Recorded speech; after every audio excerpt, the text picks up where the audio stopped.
I win. You people, you just make me happy. You just make me happy. The amount of support, the comments, and the like coming in through the you guys. Hey.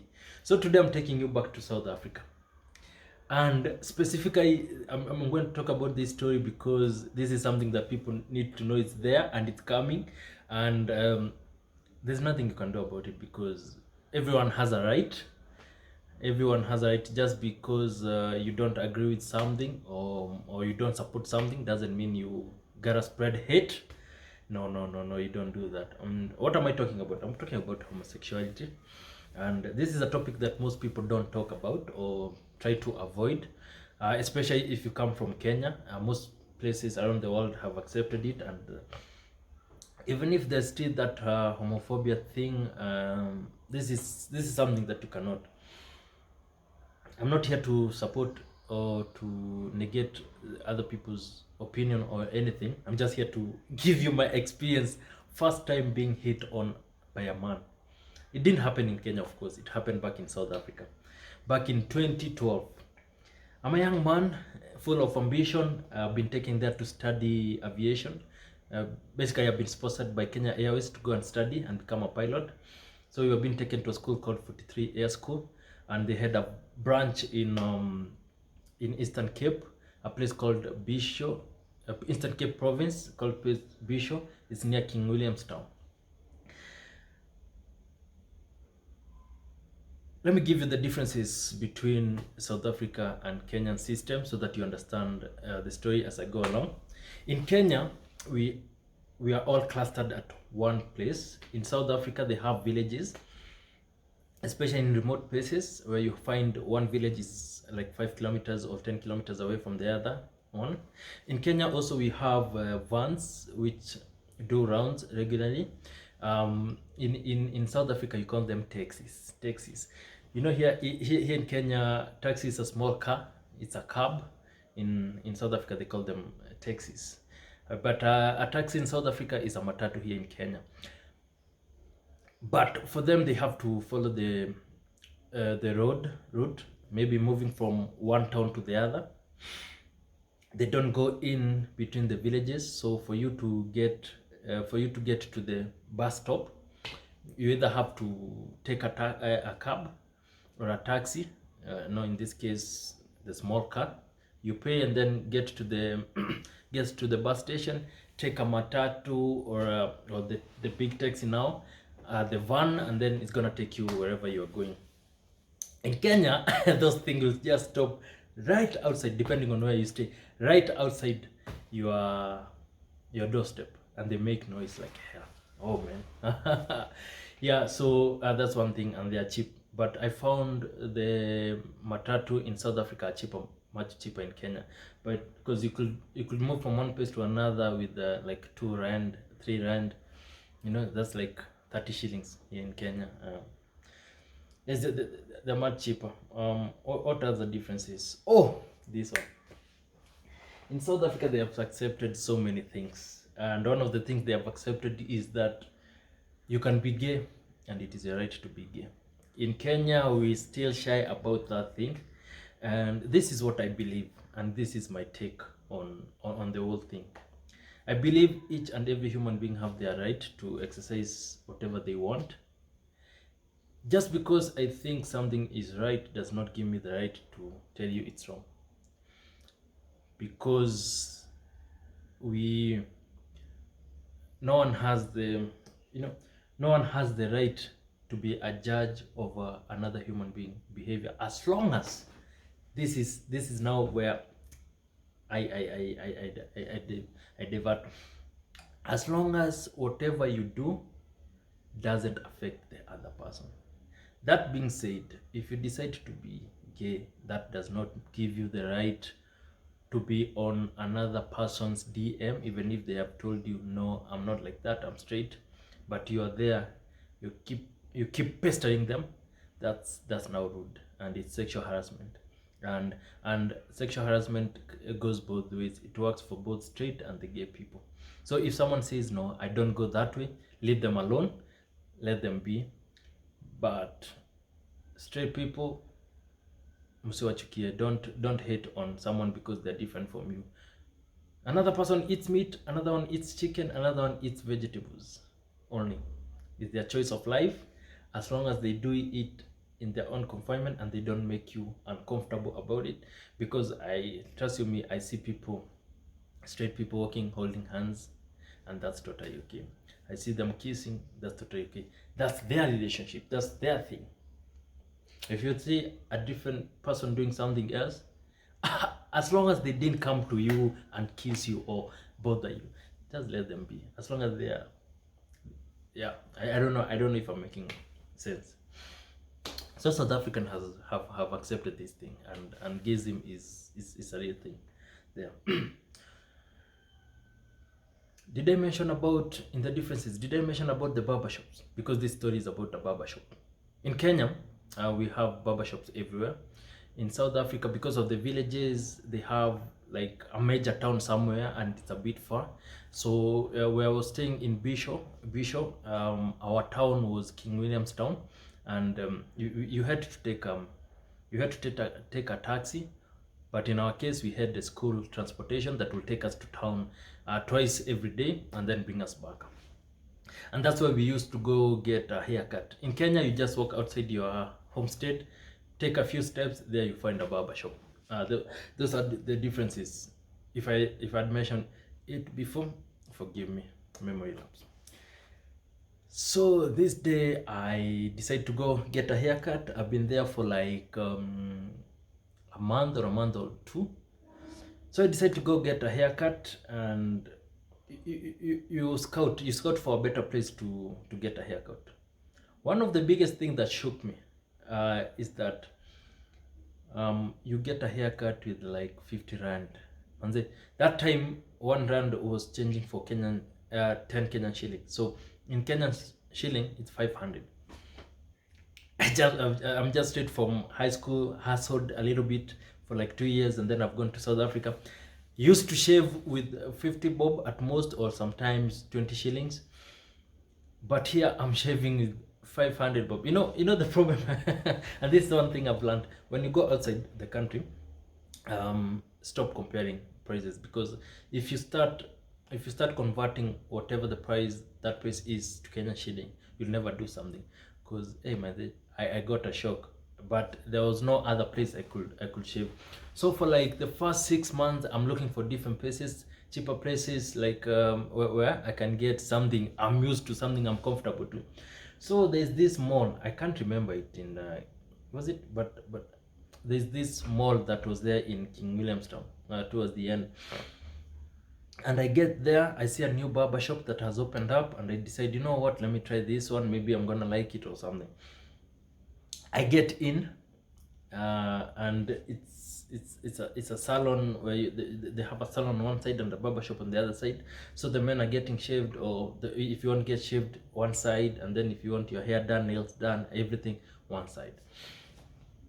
So I go take a seat, and my turn comes for me to get a haircut. And I explained to the guy, good thing is they speak English, and so this barbershop was being run by all black. It's an all black barbershop.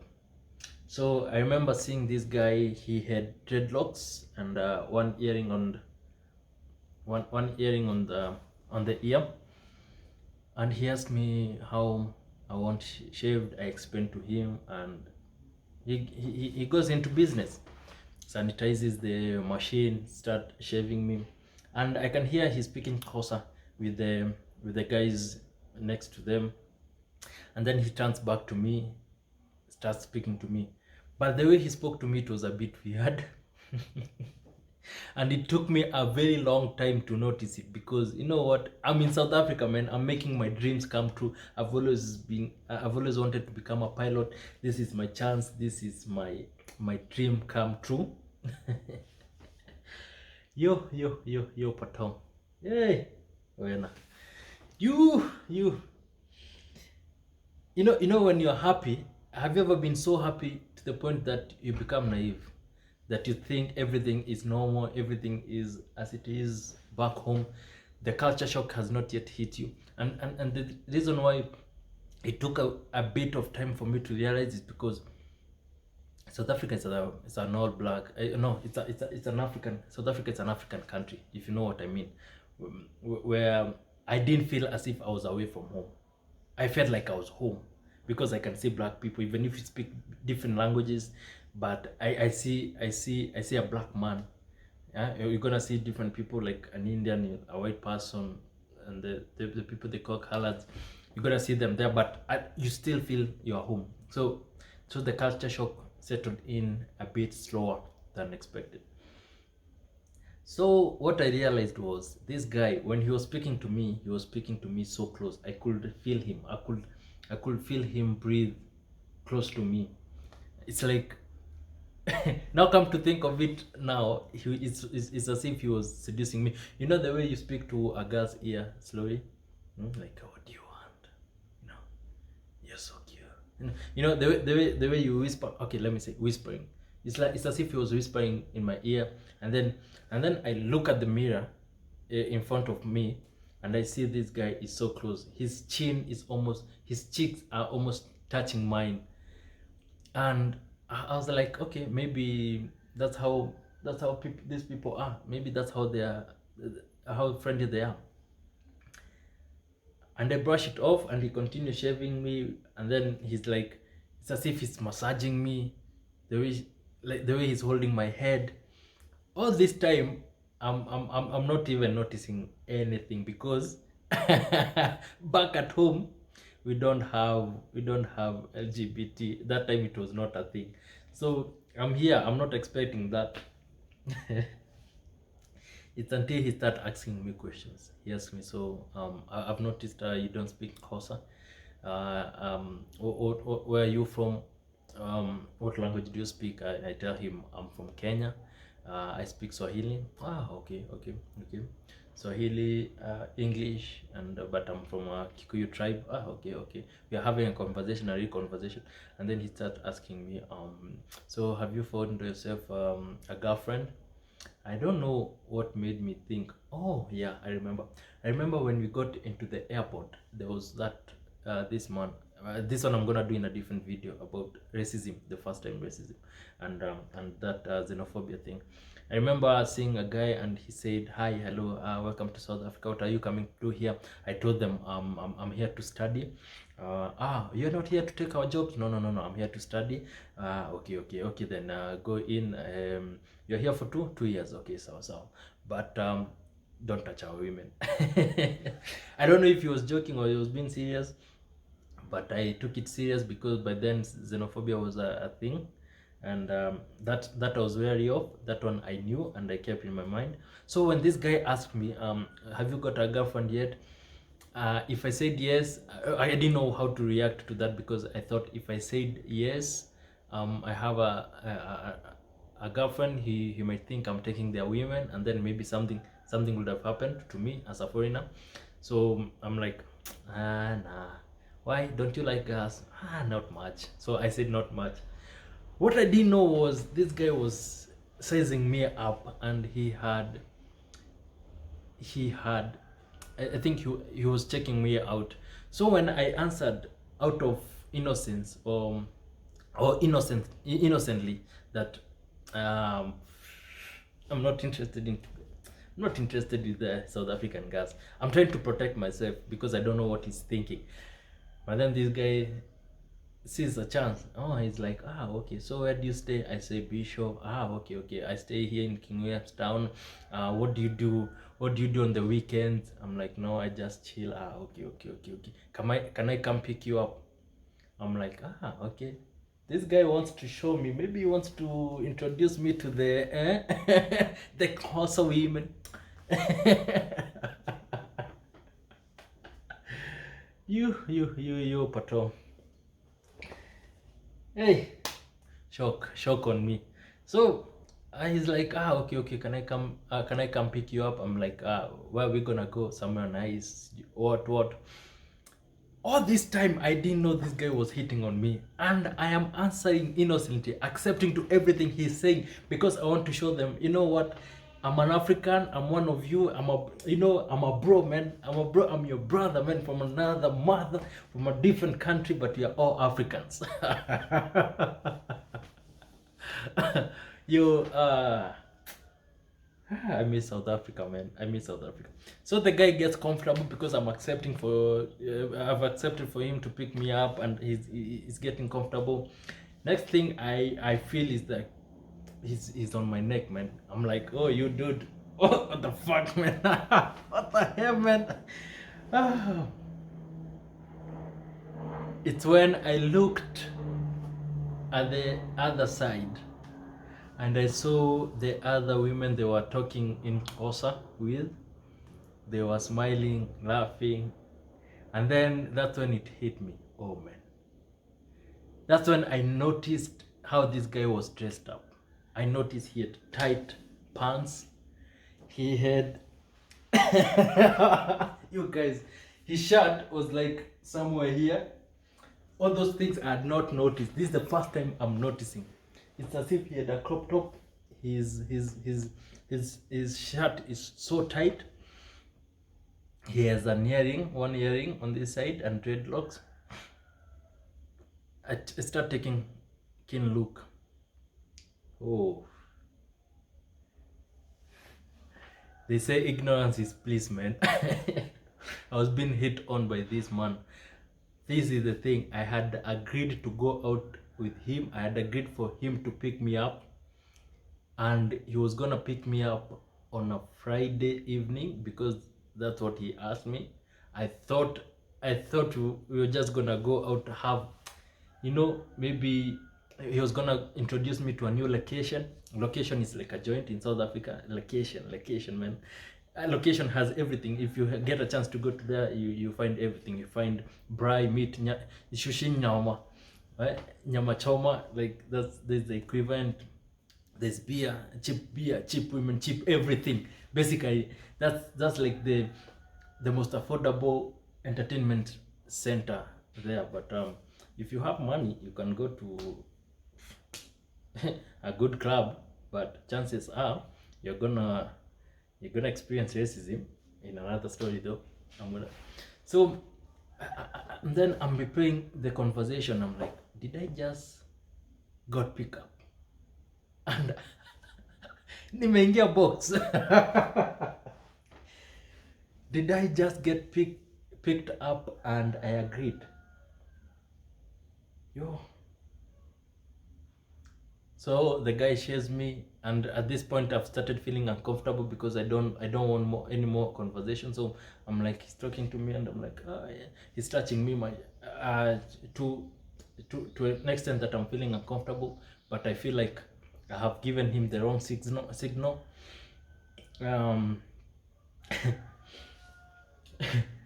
So he finished shaving me and everything. He's touching me, massaging me. I'm like, there are women there who can massage me, dude. Let them do the job. But it's like they've spoken with the eyes. The African way of speaking with the eyes, like this one is mine, and then he's like touching me all over. So I'm feeling a bit uncomfortable. Then when I'm about to leave, he asked me for my number. He wants to give me his number. This is what I do. I act fast. I'm like, you give me yours and I'm gonna call you. Because I don't want to show him that my mood has changed, because I've realized what was happening. Before I didn't know what was happening, but now I know what was happening, and I don't want him to feel weird about it. I'm still wary about where I am. I'm a different I'm in different country. So I tell him, you give me your number, I'm gonna holler at you. So the guy gives me the number, I pay, and I have never been to King Williamstown. I used to go to King Williamstown, but I changed the side of town. I was just hoping he couldn't remember me, but for a very long time I felt scared going to King Williamstown. I avoided that mall like a plague. Yo.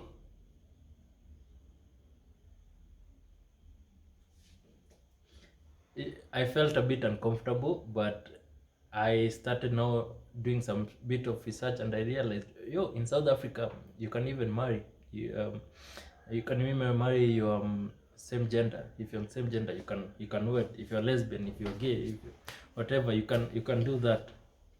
So that was my experience, my first time being hit on by a gay man and not knowing it, and maybe tunaingia two box. So yeah, I've decided to share this story because this is something that is here. If you travel outside, actually abroad, you go to the US, this is something that's normal there, and it's something you have to train yourself to accept, even if you're not okay with it.